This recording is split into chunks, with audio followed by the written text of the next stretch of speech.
Hello everyone, this is the third video that I'm filming for the night, so I'm getting it in. But anyways, so this is my February wrap up and my March TBR. I decided to combine them because I really didn't have a great month in reading for February, tragically, because February is Black History Month and I really wanted to read titles written by African American authors, but it was a super busy month for me and I was also sick.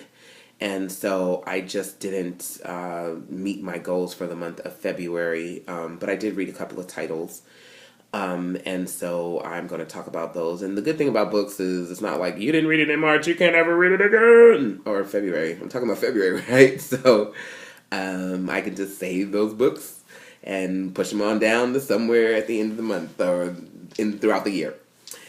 So, anyways, I read The Bluest by Toni Morrison, which I did not like, and so, but I did a review about it, and so I'm not going to go in detail about that. And then I also read Mules and Men by Zora and Hurston, which I liked.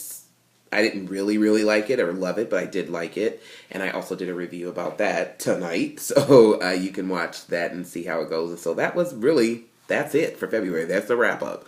So, it is what it is, but I was watching Rency Reed's channel, and she's talking about how she has a goal this year of reading books written by authors of color, and like Latino authors and African American authors and African authors and things like that. And I thought that was a super cool idea, and so I think I'm going to try to do the same thing as well throughout the year. But yeah, so there's February. Nothing special. Sad to say. I am very excited about my March reading because I have a lot of really cool things going on in March. So March is Women's History Month. I will only be reading books written by female authors with the exception of one. And that is The Book Thief by Marcus Zusak. I am in this group on Goodreads of YouTube reviewers, and they decided to pick a book or pick a bunch of books, have everybody vote on them, and then the book that wins, that is the book that we're going to read for the month, and everybody's going to do reviews of the book. And so the theme for the month of March was historical fiction, and The Book Thief was the book that won.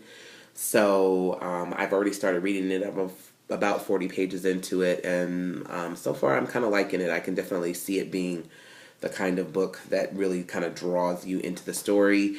I'm not really going to go into the synopsis all that much, except to say that it is the setting of the book is the 1930s Germany during the Nazi regime, and it's about this little girl, and she steals books, and she lives with this foster family, and they conceal this Jewish, I think he's a artist or musician or something like that in their house, and it just kind of talks about that, and she steals these books. I don't really know why, and so I'm kind of anxious to find out, and so I'm looking forward to reading that, and I will be reviewing that one because that's what the group is doing.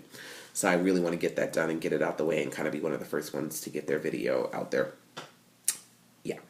So anyways, the next book that I am going to read or would like to read in this month is I Know Why the Cage Bird Sings by Maya Angelou. I was going to try to read this in February, but I didn't get to it. And I'm actually glad I have this for the month of March because Maya Angelou is a very, very prominent female author. And so I think this is even good to have in this month.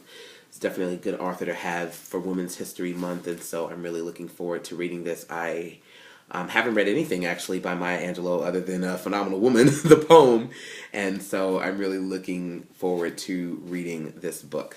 And also, I gotta get back to the library. The next book that I want to read in the month of March is Amy Tan's The Valley of Amazement. I am so thrilled about reading this book. I got it before Christmas last year, and I'm a super huge Amy Tan fan. I've read every single one of her novels besides this one, and so I'm really looking forward to reading this. And if I'm not mistaken, I'm trying to figure this out. But, oh yeah, okay. So this book, it's about courtesans, and I am super obsessed with courtesans and prostitutes and escorts. I love books and things about those kinds of women, and so I'm really excited to get into this book. I think it'll be super interesting. Yeah. So the next book that I want to read is The Red Tint by Anita Diamant. I don't know what this book is about, but I know that it is a very popular book. I got it from the library. Our library has these books that you can take for donation or you can take them for free. And so I got it for free. And when I saw it on the shelf, I was like, I am going to get this book because even though I don't know what the book is about, but I know that at the time when it came out in its heyday, it was very, very, very popular and you heard a lot of good things about it. And so I really, really, really wanted to pick this book up. As you can see, the cover's all wonky, you know, but it was a free book. And then also it has some water damage on the pages, and water damage on books always freaks me out. And you want to know why? It's such a stupid reason. I always think that it's pee. And so I'm like, somebody peed on the book. Who would do that? Who would pee on a book? That's so gross. And even though I'm pretty sure it's not pee, and I know this isn't urine, but I know reading this book, that water damage part, and it's a big section of the book, it's really going to freak me out. And I'm just going to be like, ew, when I turn the pages, because I think it's urine. So hopefully I like the book, because if I like the book, I will probably replace it with a much better copy, and then I'll just give this one away, and somebody else can have the PP book. Yeah, so, but it was free, so I mean, you can't complain about free. And so, yeah, moving right along.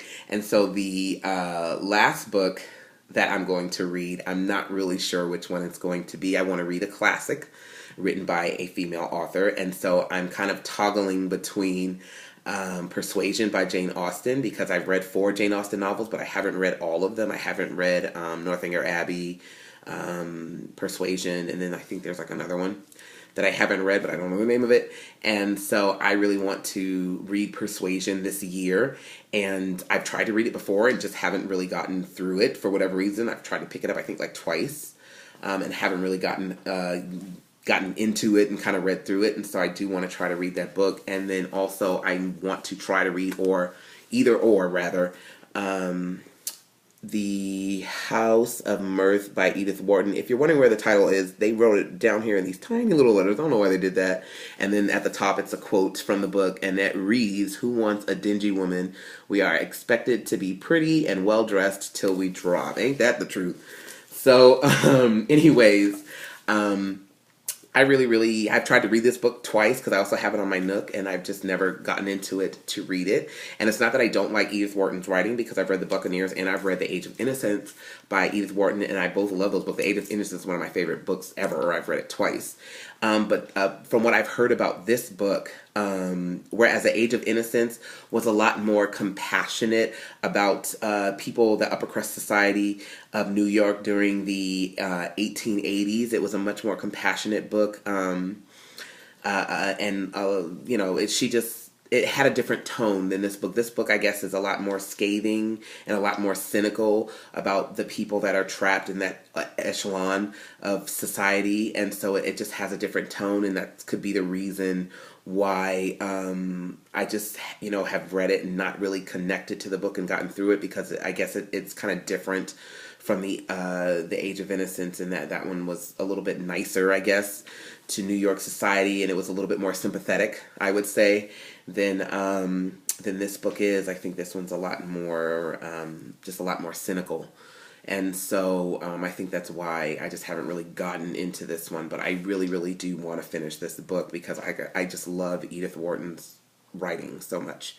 So I'm thinking it's probably going to be The House of Mirth, but I'm not like super certain. I still might make it Persuasion.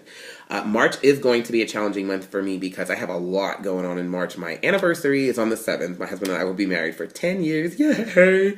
And then my birthday's on the 20th, and then my girlfriends and I, were going to Vegas at the end of the month. And so this is going to be a very, very busy month for me. And so I'm hoping that I can even get to all of these books, because I just have a lot going on. And I'm really learning that to read the way I would like to read, it really is a discipline. I have to really say to myself, okay, Vita, read now. You know, you have a little bit of time, read now. So 5 books actually for the month of March seems like an extremely lofty goal for me with all that I have going on.